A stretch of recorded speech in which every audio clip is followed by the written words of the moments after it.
Hey, what's up, Liron here, and in this video we're going to paint a little larger. I'm going to show you how to handle a bigger reference, a bit of a larger scope. This is a large cityscape from a beautiful aerial angle. I think you're going to really enjoy this one, and you'll learn how it's okay not to get everything done the way you want to. Sometimes we mess up, but as long as you have one spot that you really like, I consider that a win. So with that, let's take it to the table and get started. So first, I'd like to make an important note. I've chosen to go with a script this time.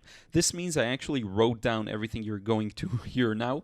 I believe this will lead to a more organized approach for these tutorial videos, the ones that I don't narrate in real time. Okay, I love the spontaneous approach, but this is simply another thing I want to experiment with, so let me know your thoughts on this format. Drawing. So in these large paintings, drawing enough becomes even more crucial. You want to strike a good balance of details. If you put too few lines in, you won't have enough details and information to work from, and your painting may end up feeling a little empty. On the other hand, if you put too much in, you may lose track of what's most important. So, it's important to get to know yourself in order to learn how much details you personally need to paint. With that, it's important to note that when painting larger, there is also a great opportunity in getting the drawing more accurately.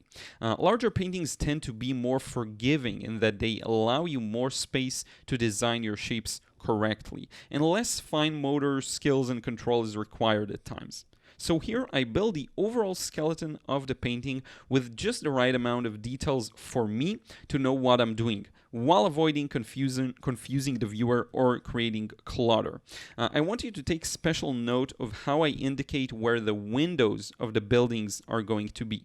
I'm using very few lines that will help me get the overall composition correctly, and that's all I need. In addition to that, notice how clear my shapes are. You can spot a lot of rectangles, some triangles, and some oval shapes. Try to keep things as clear as you can, for your own clarity of mind when painting, and also for your own enjoyment and for the viewer's enjoyment. First wash. Now onto the first wash. My goal here is, as always, to establish the temperatures and the very initial color composition. There are so many ways for approaching this stage. Many treat this stage as tinting or as underpainting, which often means you simply get rid of the paper white. There's no pressure whatsoever. Use light colors and enjoy yourself. However, the more experienced you get, the more you learn to manipulate the medium already at this stage and make the most out of it. Okay, with time you will find that you can get quite a lot done already at this point. For this one though, I'm taking a fairly simple approach. I'm envisioning the light and dark and figuring out what color to use based on that, out of the very limited selection of blues, reds, and yellows that I have. I love keeping things to a minimum when it comes to the first washes especially. It lets me go a little looser and freer. The colors I'm using here in particular are French Ultramarine, Phthalo Blue, Yellow Ochre, and Quinacridone Rose. I use a mix of many different brands of paint. I care more about particular colors rather than sticking to one brand. I do recommend using artist grade rather than student grade though, as much as you can. You can see a detailed list of my materials as always in the description box below. I'm using this opportunity to get a beautiful smooth transition near the horizon line. Now is the chance to do that while the paint is still wet.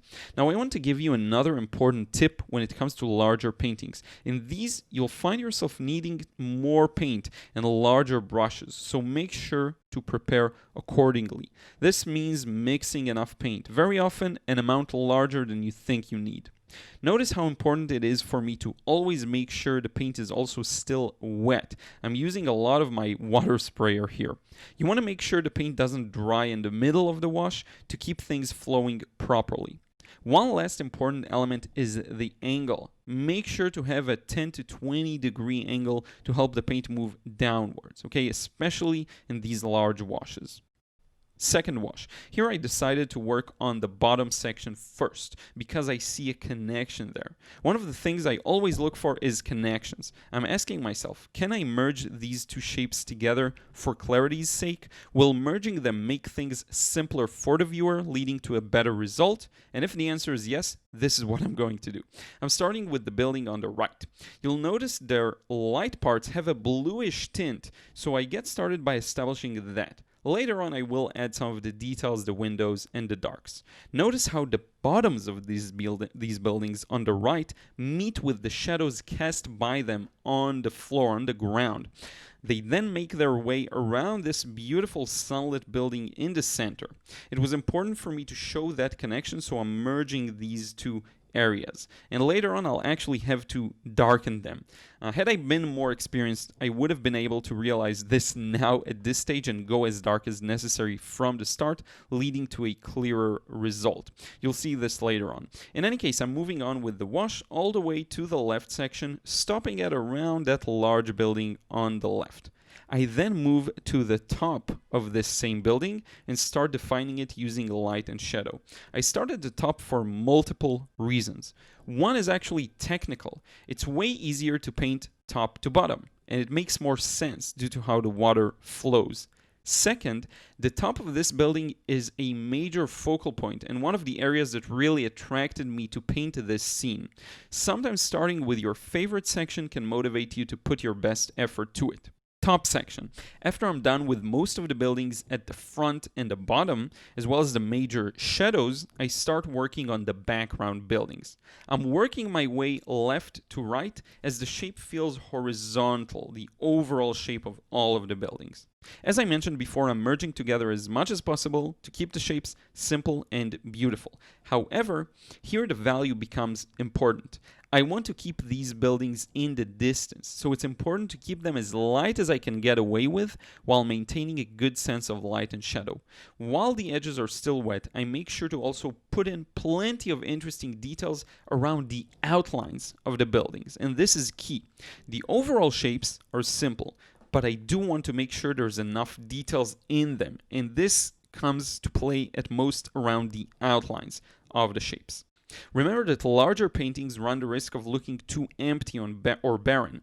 If that's the look you aim for, that's great, but I did want to get a sense of density here, so I make sure to clearly define these shapes' outlines. The building's dark details. In this stage, I'm starting to establish the details of the buildings, working the same order I have before, from right to bottom left. You'll notice I avoid too even of a pattern. When something feels too rigid or repetitive, I break it up using my water sprayer or even the brush. I may also occasionally charge some wet in wet.